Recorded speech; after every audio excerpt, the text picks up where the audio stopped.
to let me come and be a professor addressing this highly distinguished audience. It's a great honor for me.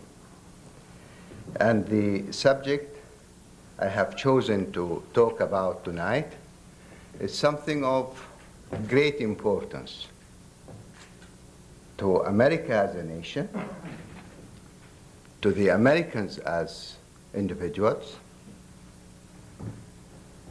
It's a subject which has an economical financial impact on your life. You already have a trade deficit.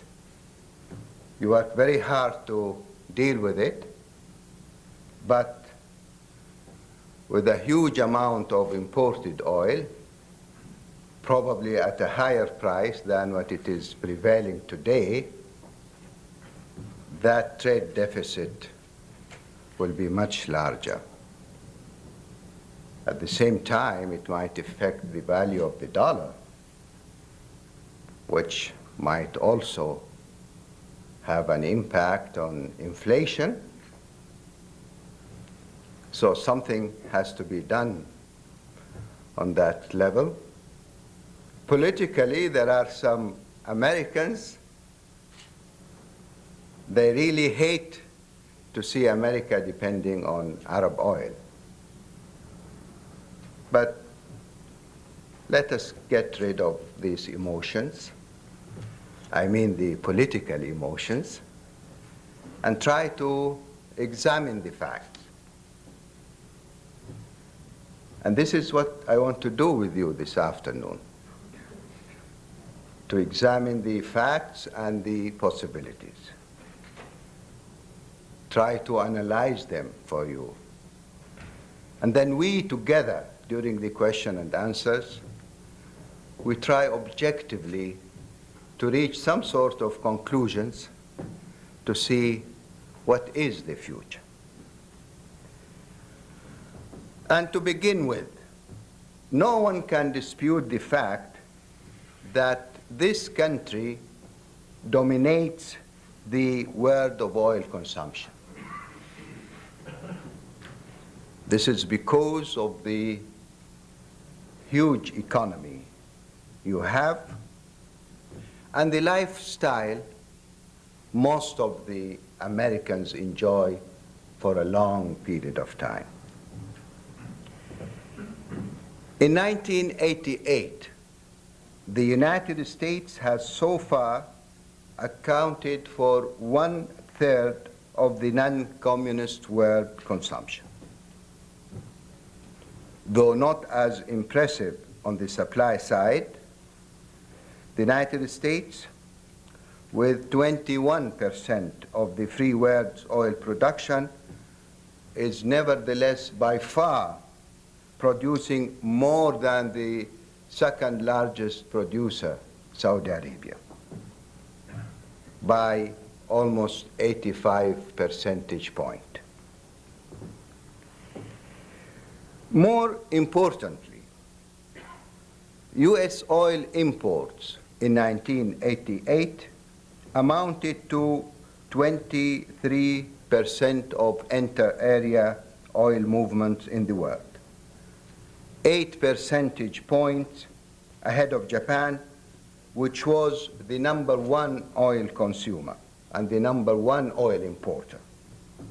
Therefore, there is no doubt that when the United States, this giant country, moves, the whole world will be affected.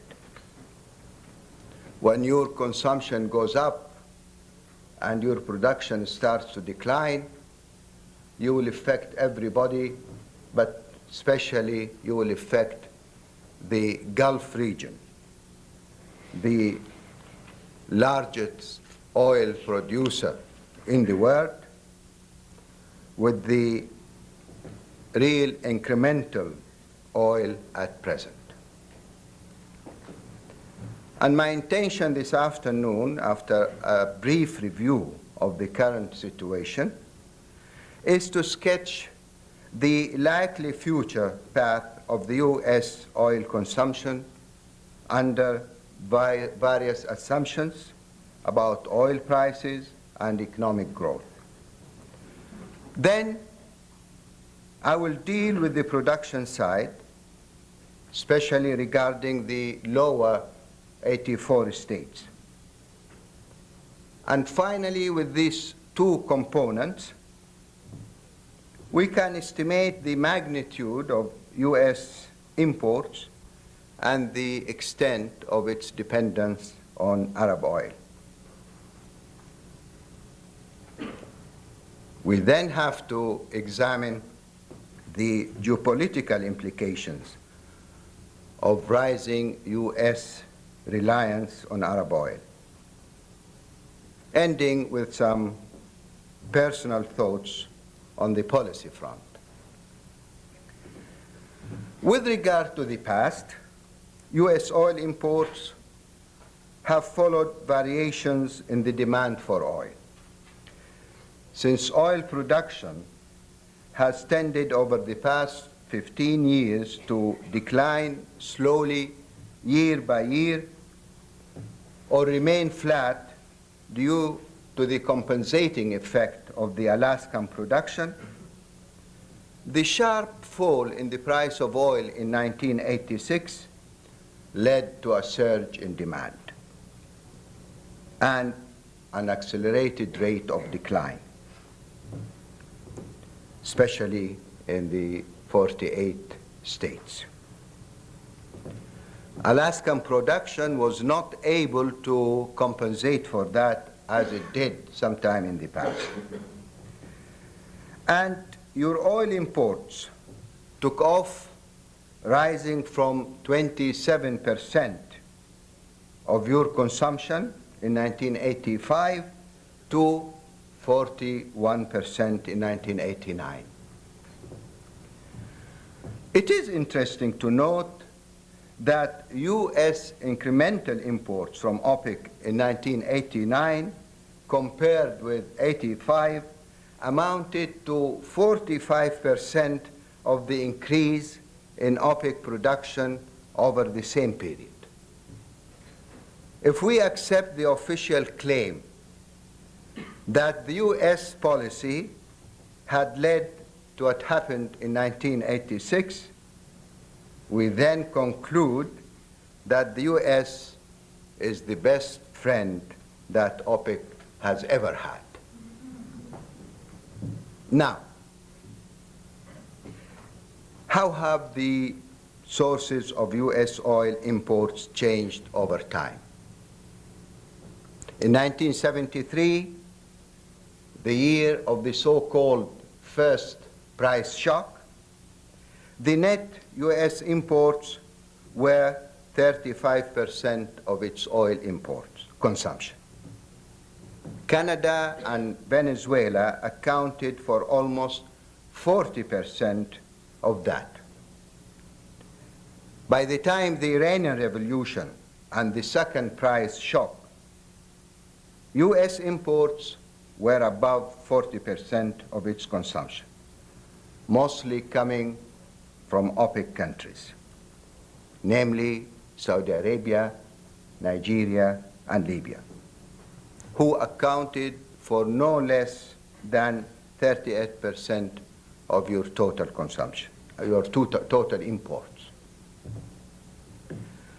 The years between the Iranian Revolution in 1979 and the price collapse of 1986 were characterized in the United States by a massive shift out of oil to other sources of energy, at a time when Alaskan oil was in full production. As a result, the net oil imports dropped to 27%, as I mentioned before. And the Arab share in that dropped by 28 percentage points. For example, Saudi Arabia dropped in 1980 from a supply of 1,000,261 to only in 85 to 168,000 barrels a day. We were, in 1980, #1 supplier to this country, and in 85 we became #8. The rest of the Arab countries as a group accounted for 1/4 of the total, and this shows very clearly. Now, after this, Saudi Arabia started a new policy in 1985 to recapture its market and started to go up again until it became #1 supplier of oil for this country. And Saudi Arabia, for the time being, is accounting for 16% of your total imports, and the rest of the Arab countries as a group accounted for 1/4 of the total. And this shows very clearly the current US dependence on Arab oil. But what about the future? In order to answer this question, we need to examine 3 issues. First of all, the probable course of your oil production. Second, your oil consumption. And third, the countries from which you can get your additional oil requirements.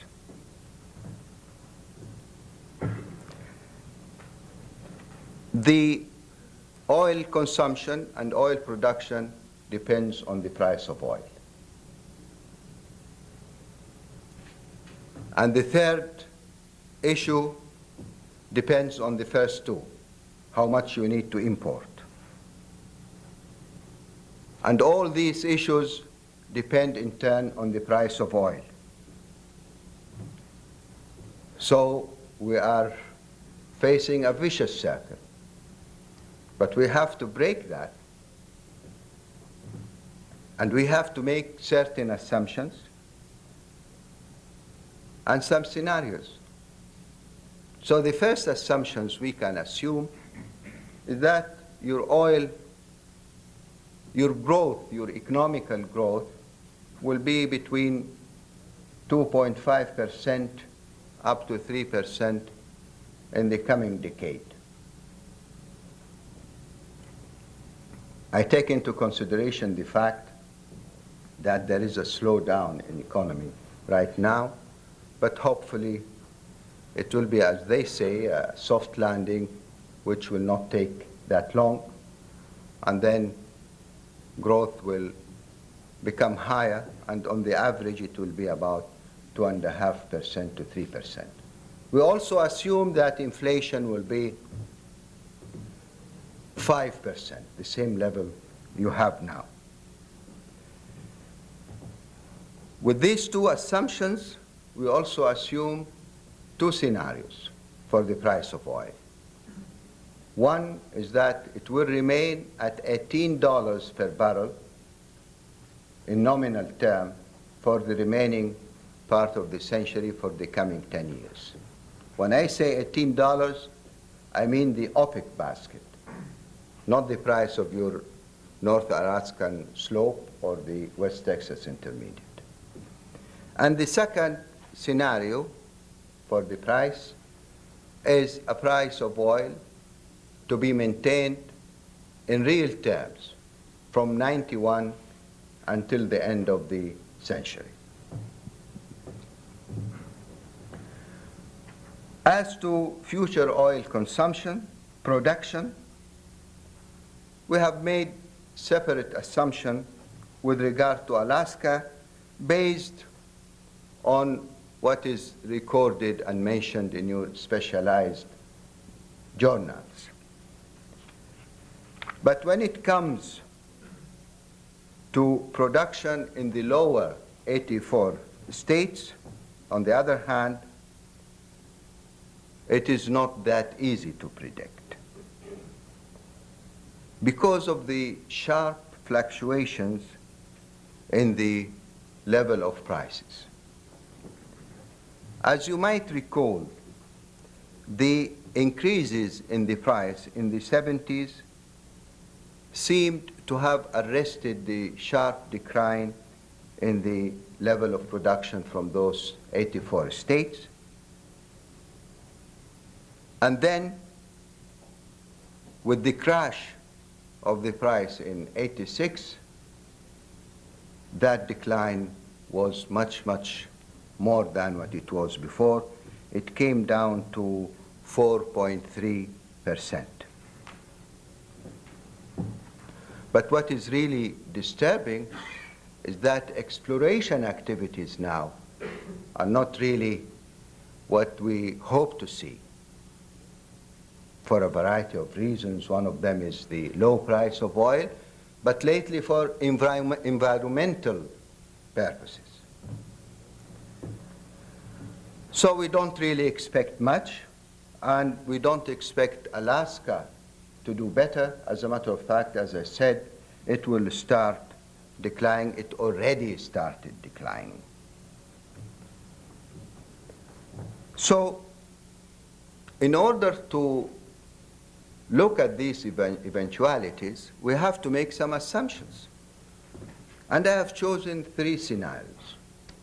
Either we have a very pessimistic scenario, but it is possible that the rate of decline will be the 4.3% decline which took place in 88 and 89. The second scenario is very optimistic, maybe unrealistic, a rate of decline of 1%. But the third scenario, which is also optimistic, but if you work hard in this country, you can achieve that. It's a rate of decline of 2.7% per annum. And this is the average rate of decline from 1973 up to 1989. Now, if I take all these diverse demand and supply ingredients, it will lead us to a cluster of forecasts of US oil imports all the way to the year 2000. But let us now look at the broad picture. Under the pessimistic scenario of a high declining rate of 4.3% and a price of $18 per barrel in nominal term until the end of the decade of the century, we will have a very serious result. Incremental US net imports, and this is in addition to the 1989 level of 7.1 million barrels per day, will amount to 4.4 million barrels daily by 95 and 8 million barrels daily by the year 2000, representing a share of net imports in total consumption of 73%, which means you would need to import additional oil by the end of the century equal to what you are producing nowadays, and on top of what you are already importing. I personally do not believe in this scenario. I think it is unrealistic. The total non-communist world consumption, based on a nominal price of $18 per barrel, will reach by the end of the century 63.34 million barrels daily, with a call on OPEC to produce 38.1 million barrels daily. We know that the maximum capacity the organization can reach will be 33.45 million barrels a day. So we have more than 4.5 million barrels a day shortage. A smaller amount of this will be enough to raise the price of oil so sharply, or in other words, to create another price shock. And that price shock will correct the imbalance between supply and demand and bring it back to line.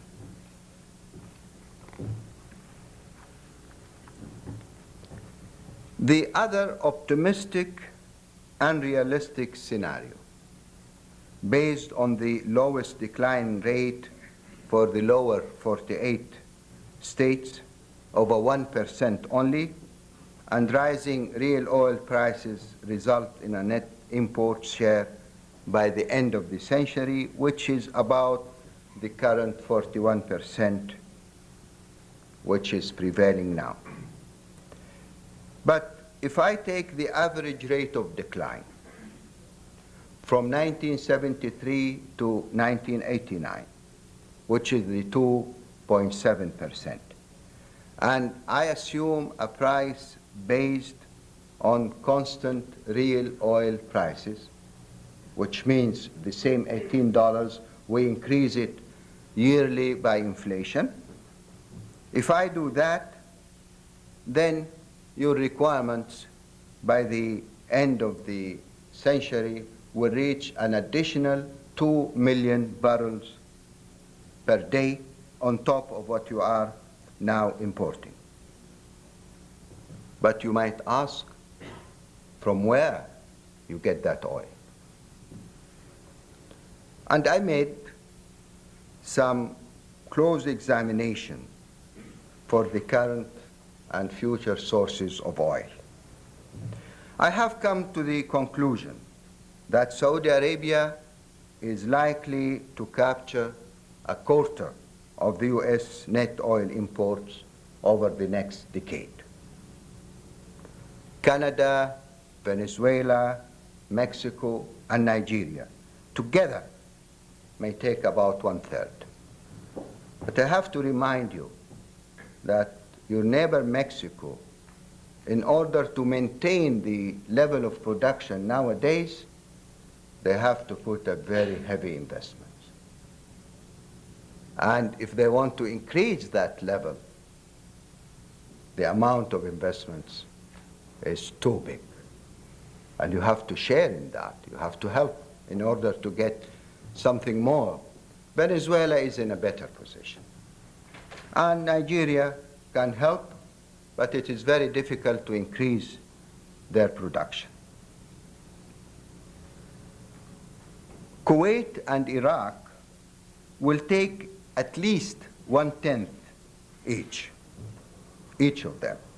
The Arab countries as a whole may well account for at least 25% of your net imports, if not much more than that. So the rising level of US oil dependence on Arab countries of the Gulf over the recent past, which will increase to the level I have just mentioned, explains to a large extent the stance the US has taken on local issues in the Gulf. Notwithstanding the continuing antagonism between Iran and the United States, which had its origin in the Iranian Revolution, oil seems to have focused the US interest in the region not only in favor of its traditional allies and friends, but also increasingly towards countries that until recently would not have been considered well disposed toward the United States. One fully understands the significance of the US attaches to keeping the sea lanes in the Gulf open to international shipping, especially in the Straits of Hormuz. For the Gulf represents an area of mounting strategic importance, as far as it is certainly in the interest of the US to have peace and stability in the Gulf so as to secure for itself a stable and reliable source of over 60% of oil imports in the year to come. And here I included Iran. It is unrealistic to look at the United States' dependence on Arab oil as something that must be avoided, or at least reduced. The policy of import duties and taxes is a cure worse than the disease. America's best interest will be served by considering the Arab countries, and especially the Gulf states, as trade partners and trying to remove all political obstacles. The Gulf states, for their part, are developing countries, and as such need a stable source of income to finance their various development projects, which invariably require imports of capital goods and foreign technology and expertise. This means a market for you. Moreover, some of the Gulf states, notably Iraq, have accumulated foreign debts which have to be serviced at high real interest rates. It is in the interest of those states to secure a steady income from the sale of their major asset.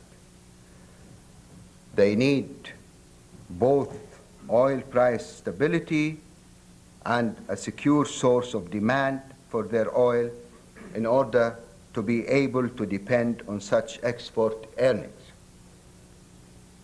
What better source of demand can they find other than an economically healthy U.S. with a robust appetite for Gulf oil? One need not be concerned about an oil embargo. Solving the Arab-Israeli problem will remove that remote possibility forever. The Arab countries have proved in the recent past that they are a reliable source of supply. Their share in the U.S. oil imports had risen to a peak of 37% in 1980 from a lowly 15% in 1973.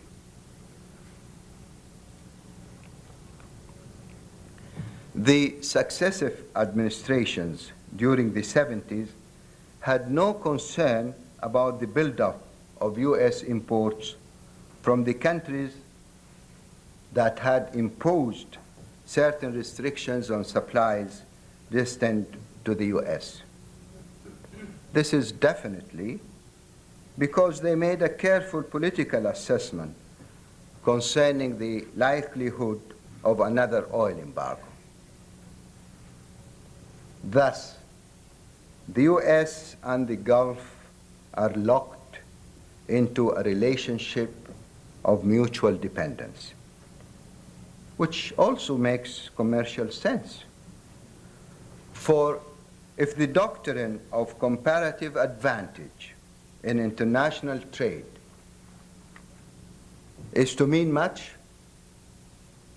the exports of world's lowest crude oil producers must expand to fill the growing oil needs of the world's largest oil-consuming nation. As you all know, the Arab Gulf states possess the largest reserves in the world. 67% of the total non-communist world reserves. A higher reserve accumulation is more likely there than elsewhere. Ladies and gentlemen, let us capitalize on the fact that Arabs need America as much as America needs them. Stability in the Gulf and a peaceful settlement of the Arab-Israeli conflict is an important task for this country, not only because of oil, but also because it is the leader of the free world, a role which will dictate that it pursues its time-honored policy of striving to uphold right, justice, and peace. Thank you very much.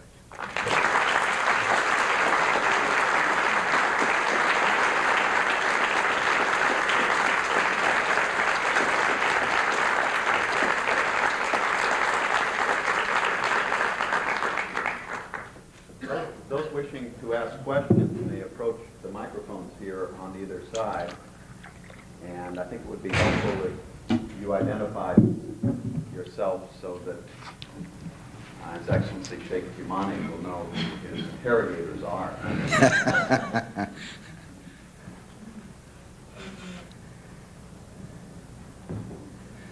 Perhaps Professor... With these lights, I'm not going to see who is he. Here we go. My name is Mustafa Malik. I'm a freelance journalist. You suggested that American role in the solution of Arab-Israeli problem would help resolve whatever chances there may be of another oil embargo. Now, one reason Americans, I think, have a soft corner for Israel is that Israel is a democratic country. Israelis, whatever else they may be doing, they fit right into the American society. Western ideas, Western work ethic, they are in leaders of science and technology. Now, Arab world during the last decade or more than since 1973 has got a lot of Western resources. Why are you rather impervious to Western ideas? I think literacy rate in your country or in the Gulf states is not very high. The what? Literacy rate is not very high in your country and other Gulf states. The democratic wind that is sweeping all Eastern Europe and other countries, I think your countries are still impervious to them. How would you explain that you are still not exposed to the democratic values and values of freedom? And no one said it would be easy to be a professor.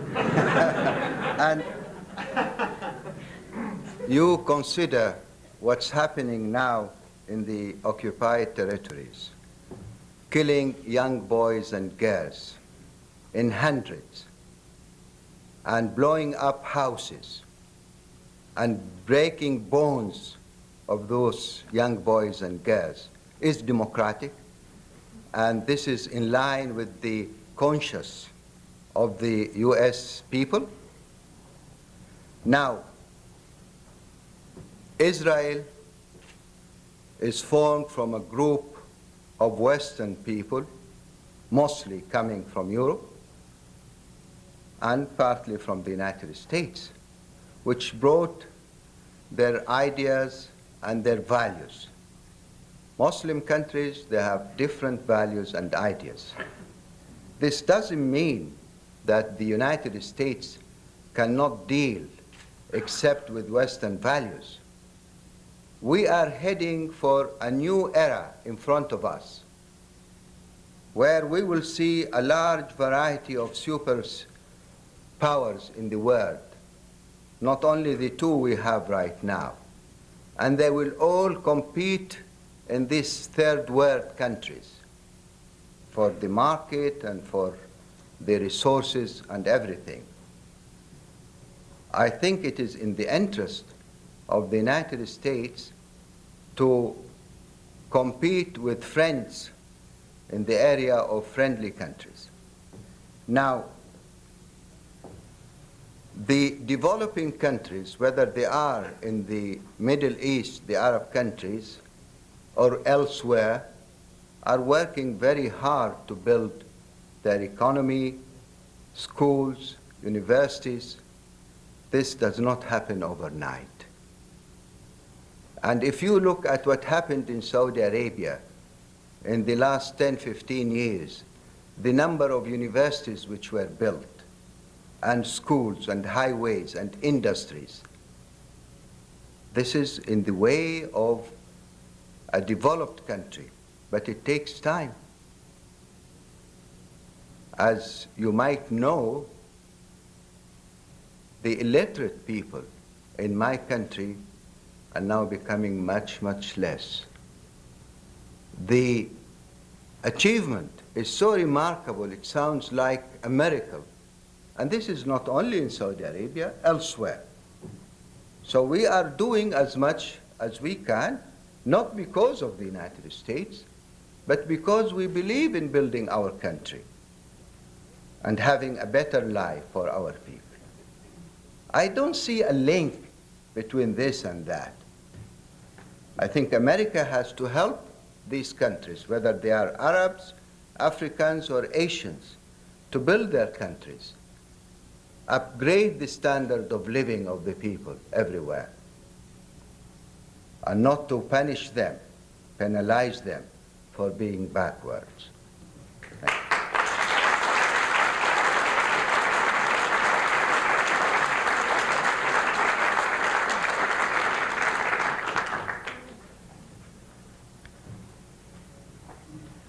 Your Excellency, my name is Ahmed Al-Tahir, and I'm a graduate of the Arab Studies program here at Georgetown.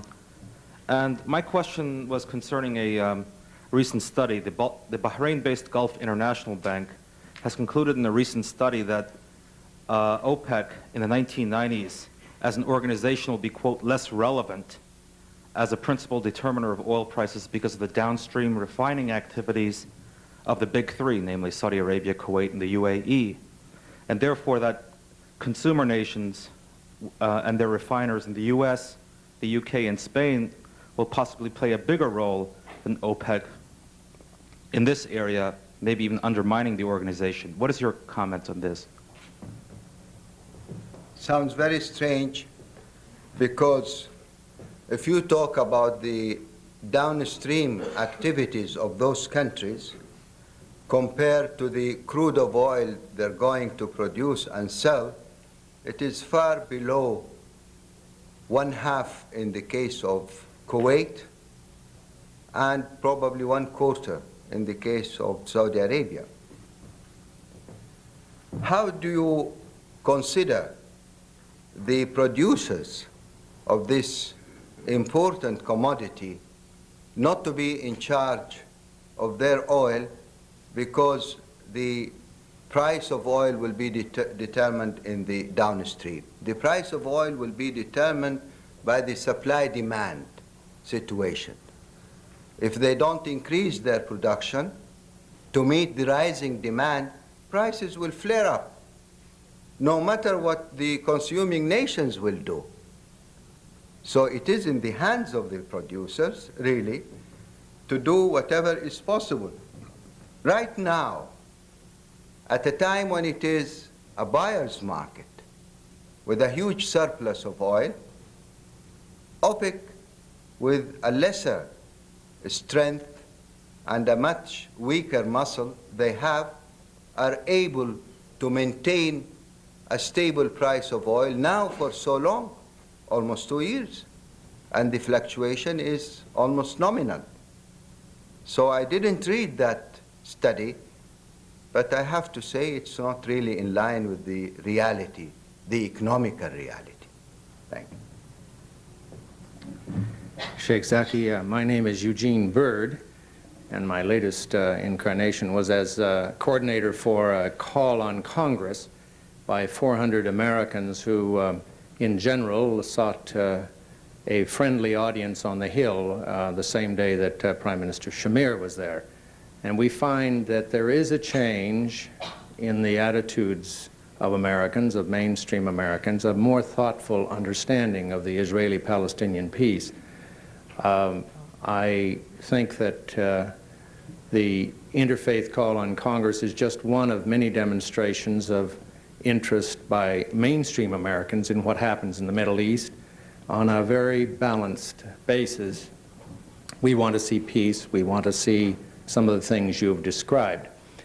What I'd really like to ask you, however, is concerning oil, because I've just returned from Alaska, and I know a little bit about oil, not anything compared to you, but I have been told that there is going to be a great increase in Alaskan oil production in spite of the oil spill, that the Canadian production from the North Slope is maybe 4 or 5 years away, so that your equation is changed there. Also, the Japanese have just said they would like to get some oil from the United States, from Alaska, instead of having it all come to the West Coast. Would you comment on that and on the EEC and the impact on OPEC of the integration of the European community? So many questions in one. But I definitely wish you good luck in the Hill for what you're doing, because it is in the interest of this country. It is in the interest of Israel. It is in the interest of the Jewish community in this country to see a peaceful solution. What's happening there is not realistic. If Israel wants to be democratic, as the first question mentioned, they cannot be democratic and continue this policy of occupation, of killing people. They cannot annex the territories and treat the huge number of population, which sometime in the early century, they will become in number more than the Jewish community.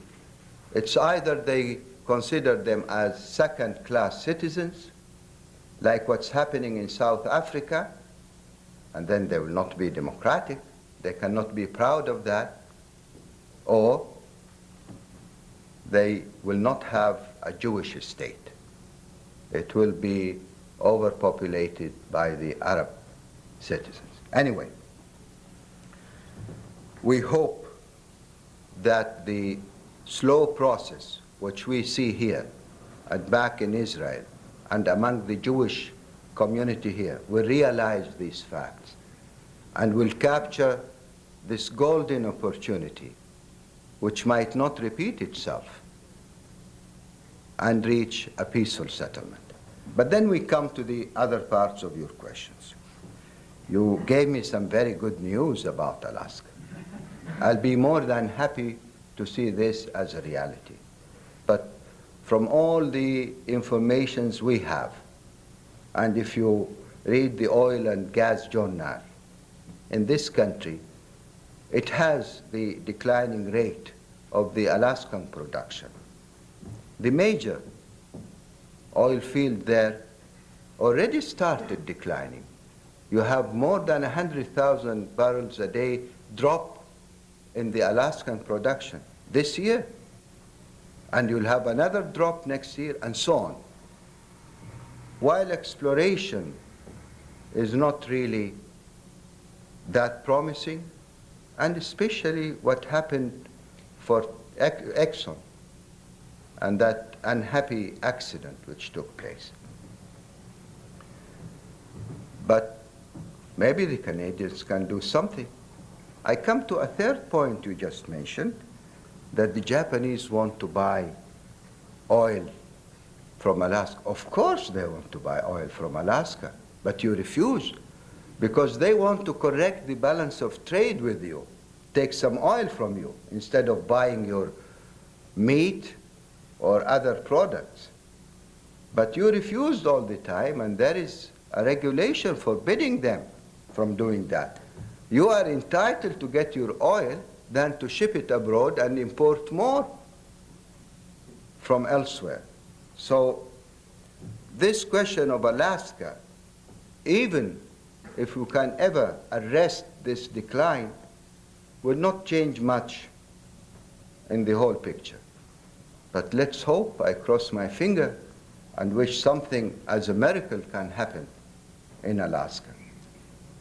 But nowadays, miracles are not really a common thing to have. Thank you.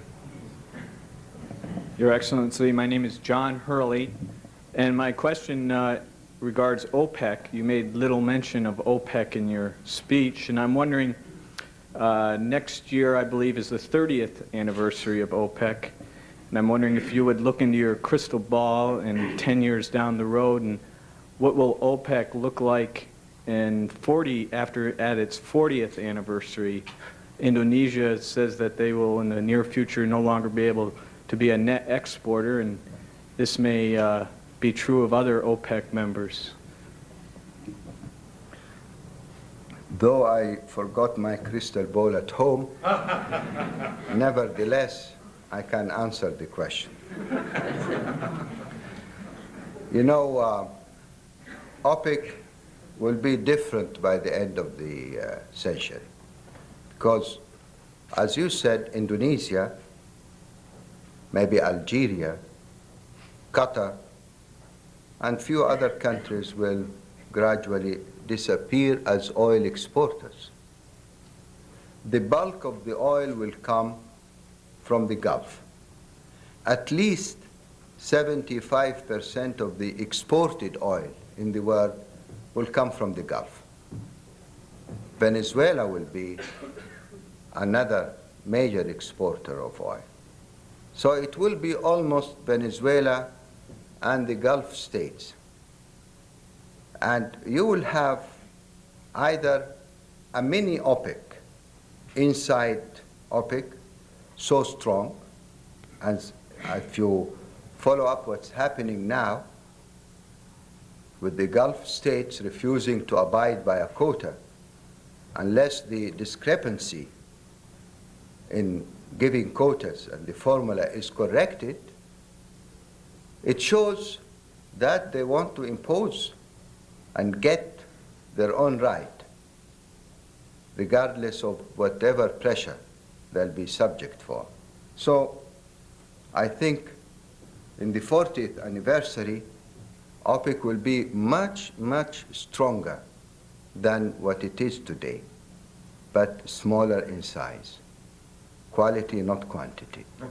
And the reason why I did not mention OPEC is that my subject is related to Arab oil producers. Thank you. Sheikh Yamani, Charles Ebinger, private consultant here in Washington. I have two quick questions that also require you to put on your crystal ball.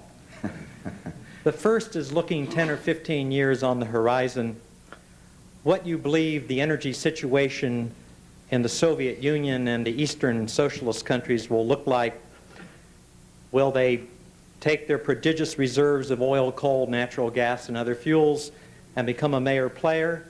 Or will they become a claimant on OPEC oil and exacerbate some of the problems you've been talking about today? The second one really is perhaps more vexing for OPEC, and that is the growing concern throughout the world about the warming of the planet from the greenhouse effect and the combustion of fossil fuels. And I was wondering to what extent concern about what the greenhouse effect, carbon taxes, and how they would impact the relative price of oil versus alternatives, especially conservation alternatives, what role that plays in your view in OPEC's strategic thinking, or what role it should play if it hasn't played any role to date? Two important questions. The first question reminds me with a question which was asked with so many questions in a one, and I forgot to answer. The effect of the AEC after the year 92, but then you added this to this, the Soviet Union and the East Bloc. Now, we don't know so much about what's happening in Russia. And we are used to have contradicting views. Now, the Russians made some discoveries lately, and they need some technology and help. And under the new policy, they might be getting help from America and the Western nations to develop their oil resources. We just hope that Russia will not be a net importer one day in the future. That will be very serious and dangerous. And Russia, as you know, started a decline in its production lately. But they try their best to keep the level of exports to the West as stable as they can, because this is their major source of hard currency. And Russia is exporting something between about 1.5 million barrels a day of crude and products. If they can keep that, will be good. But they also export to the satellites about 2 million barrels a day at a special pricing arrangements on barter deals. Now, if the satellites, as we see nowadays, start to get away from the mother Russia, they will definitely be deprived from that cheap source of secured oil at a reduced price. And they have to look for it from elsewhere. And if they start a new system of development, it means their need for additional energy will be more. It will change the demand side. And if Russia gets enough help from the West, then probably it will help in the supply side. But in the oil exploration activities, no one can give a definite answer. We know that there are some promising areas in Russia, but we don't know how promising it is. We hope that with some help from the world community who own technology, Russia can contribute to the picture. Because as I see it in front of me, unless something is done really to correct that situation ahead of time, we might be heading for another serious price shock. And unfortunately, nothing is being done worldwide, because you, as the major consumers, Europe and the others, you definitely do not look long term. It is the nature of Western democracies. You only consider the 4 years in term. Beyond that, it is the problem of someone else.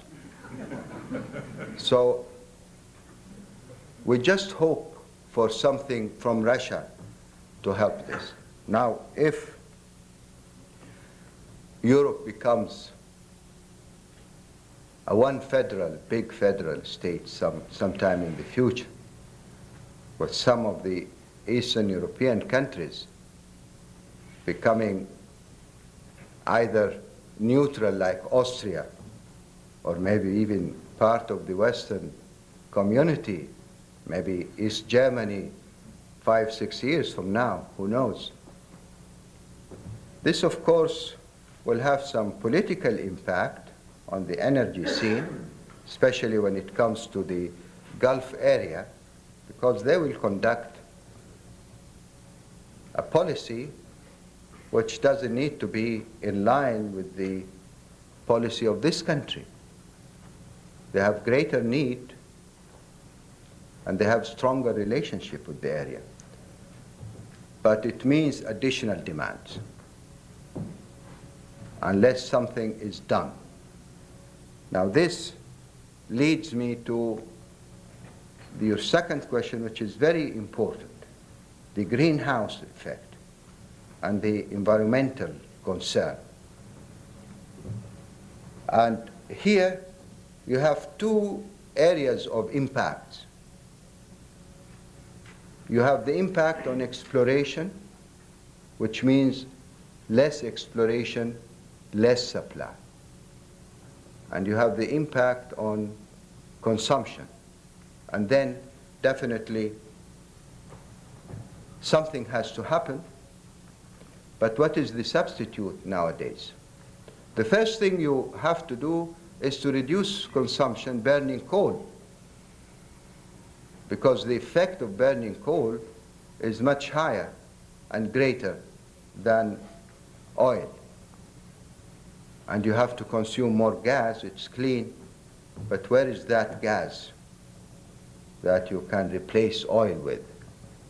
But definitely the environmental question is something in the horizon will have a great impact on the consumption of oil, the whole structure. So we have to wait and see. But no matter what it is, all these ingredients together, the components, environments, additional Russian oil, whatever it is, will help. As I said, we might face a situation in the coming decade where you call an OPEC oil production and you don't have enough. In order to increase capacity, you need billions of dollars to do that. The oil producers nowadays, they don't have enough fat to put in that area of additional investments to raise the capacity. So anything in this area will help. Let's hope for a clean environment, and let us hope to avoid the energy crisis. We have time, I think, just for two final brief questions. We'll take one from the, for balance, we'll take one from the left and one from the right. Please. Your Excellency, I have only one question, and I'm a student from Georgetown, Charlie Brown.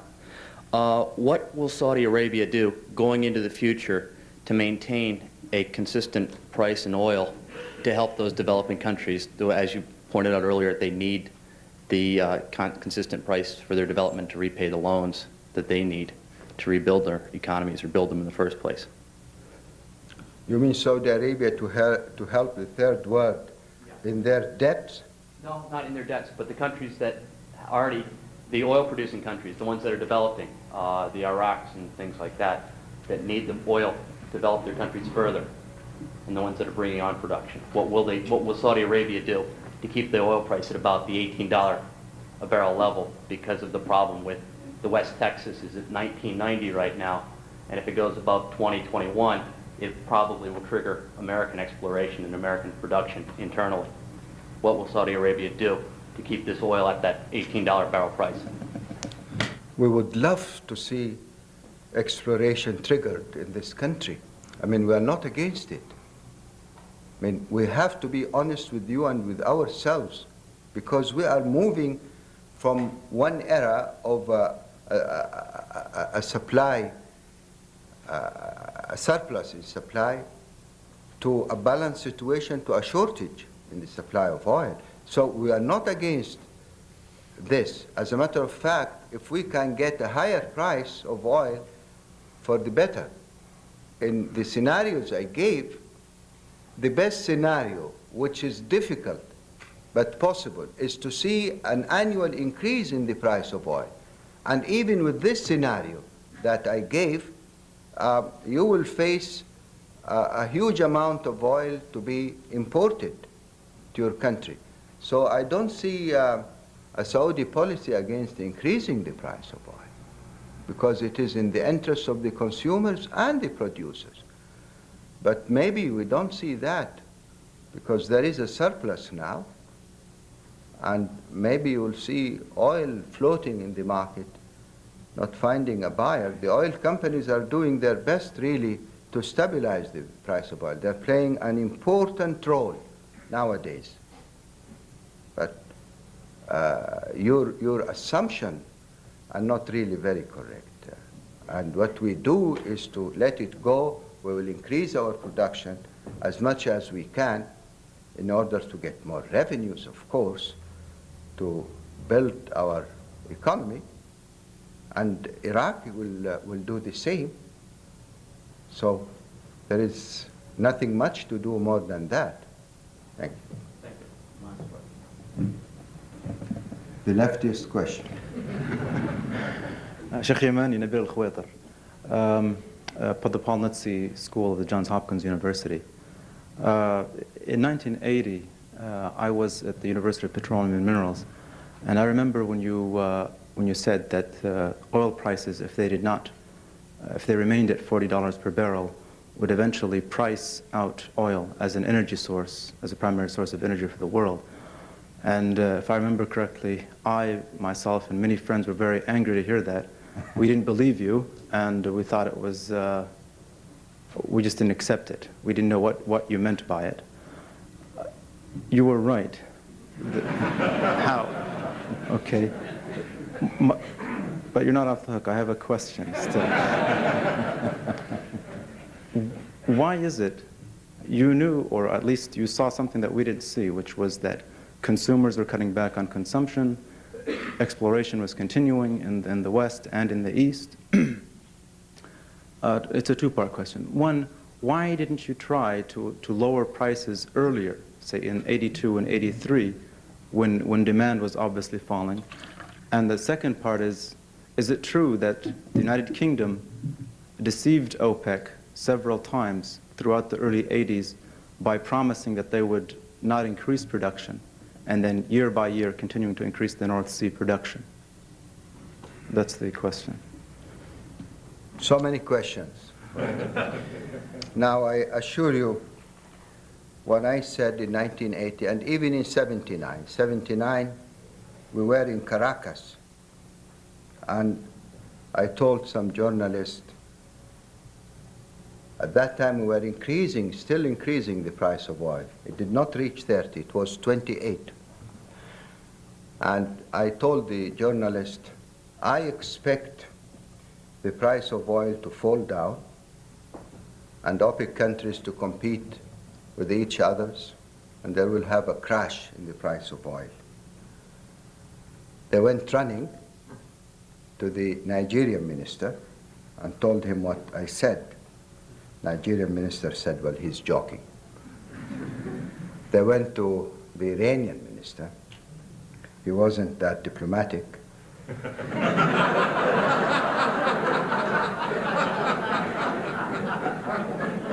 He said, Yamani is out of his mind. And I repeated that in the speech you mentioned, and I said it. I was very unpopular because I said it in the eyes of the Arabs. It was very clear to me. It is ABC. It doesn't need to be very intelligent. In 1978, with a price of $11 per barrel, the OPEC share in the market was 28 million barrels a day. In 1979, with the eruption of the Iranian Revolution, when the price jumped to almost $30, and in 1980 to 34, 36, and 40, the OPEC share in the market was supposed to drop. There is a divine law. They call it the elasticity of price, of demand. When you have a higher price, you have a lower consumption. It can't be otherwise. But what happened? The share of OPEC in the market went up from 28 to more than 31 million barrels a day. More than 3 million barrels a day. Where did it go? You have to have something less than 28 million barrels a day. So it makes common sense to say that this additional oil is going to storage, to stock, and it will come back again sometime. It will cause a price deterioration, another crash in the price of oil. And this is why I said what I said. And it happened, unfortunately, but no alternative. But I cannot answer your question why I didn't reduce the price of oil. There's a lot of politics there, and this is not the place to discuss it. And I think now, on the same basis, looking at the simple facts and scenarios, we are heading to another price shock unless something is done. And it is very simple. And I assure you I will be right. You will recall this sometime in the future. Unless some miracles happened, I don't know what. So this is the answer for your question. On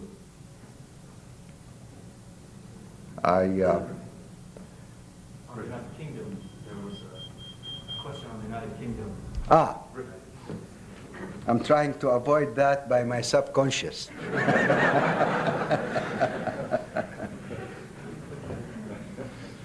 I don't think the United Kingdom alone worked very hard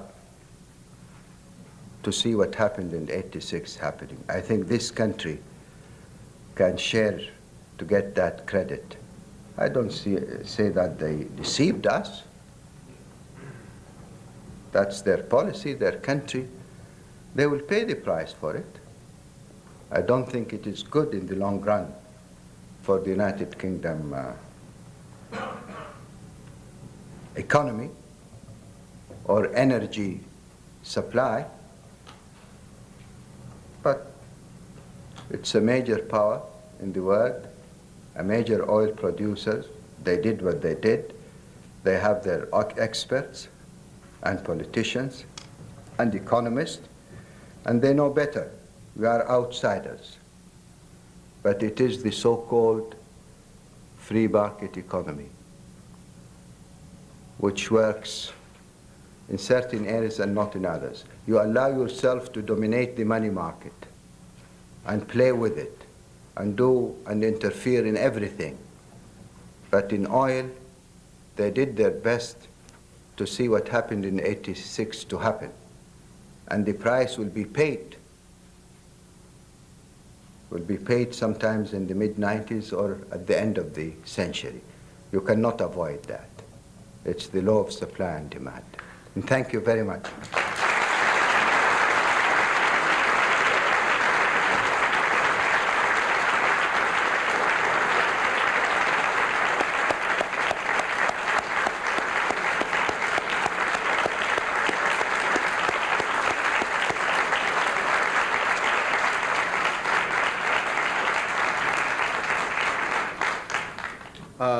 Your Excellency, it occurred to me that you're the first professor whom I've called Your Excellency. But I do so with great pride. Perhaps it now has started a new decanal tradition at Georgetown. But thank you for helping us to look beyond 4 years, look ahead, and for putting us on notice with your analytical and articulate glimpse of the future. I would like to reinforce our appreciation by strengthening your library with a couple of books from our Center for Contemporary Arab Studies, the results of a recent symposium on the Islamic world entitled The Islamic Impulse, and a small volume published last spring of essays in honor of Zafar al-Masri, the late mayor of Nablus, in a publication entitled The Palestinians Under Occupation, Prospects for the Future. Thank you very much.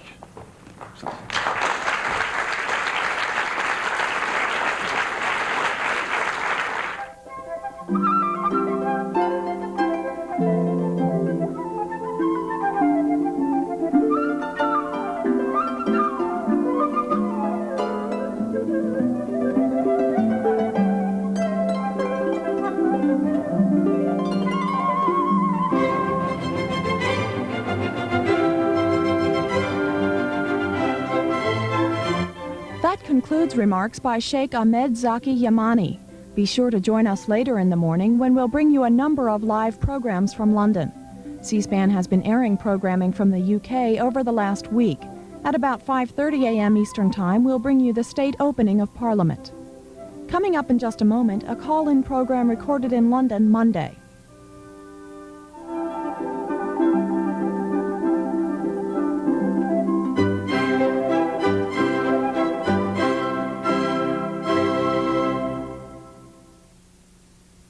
Politicians, entertainers, foreign leaders.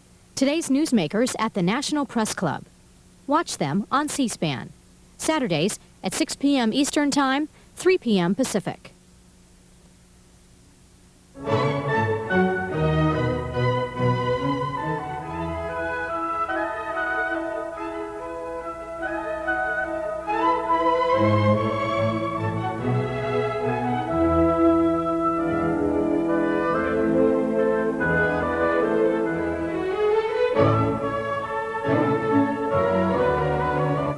You're looking at the serpentine that winds through Hyde Park in London.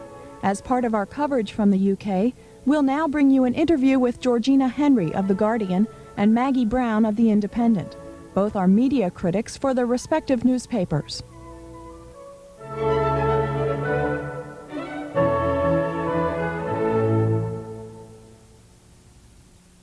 Maggie Brown, media editor of The Independent.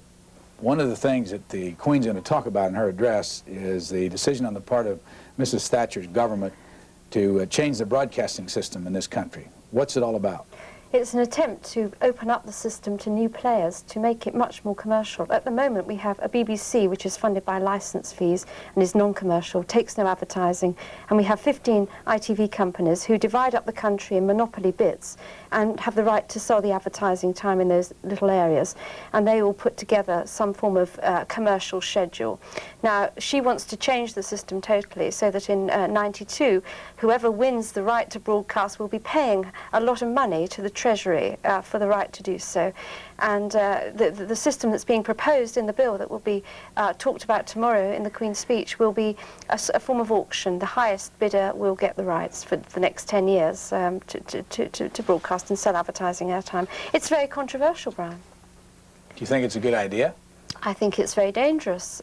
We have actually quite good television in this country. We don't have enough choice, and we would like a lot more different types of programming. But at the end of the day, we basically have established good standards of television which cater for a lot of different types of interest in this country. And all of that now looks as if it's got a big question mark over it. Georgina Henry, media correspondent for The Guardian newspaper. I was in the tube station, or the subway station this morning, and they were handing out these little documents, which says BSB up to 170 pounds off, and you can sign up to be part of a club. What's this all about? Well, this is their marketing for British Satellite Broadcasting, which is the UK's licensed satellite broadcaster, which is due to come on air now. We're expecting next March. And this is their launch club that they've started, which is an attempt to get people to sign up and commit money to buy the equipment and also to pay the subscription for their film channel. But they've got a big task ahead because, as I'm sure you know, Rupert Murdoch's been broadcasting Sky Television since February. BSB has already put back its launch date for which was due in September and isn't going on air now until March. And they really have to convince people at a time when, you know, there's a recession due to come in this country, or people expect it, and consumer spending is down. They've got to persuade people after Christmas, which is an expensive time anyway, to buy the equipment and sign up for their service. There's a lot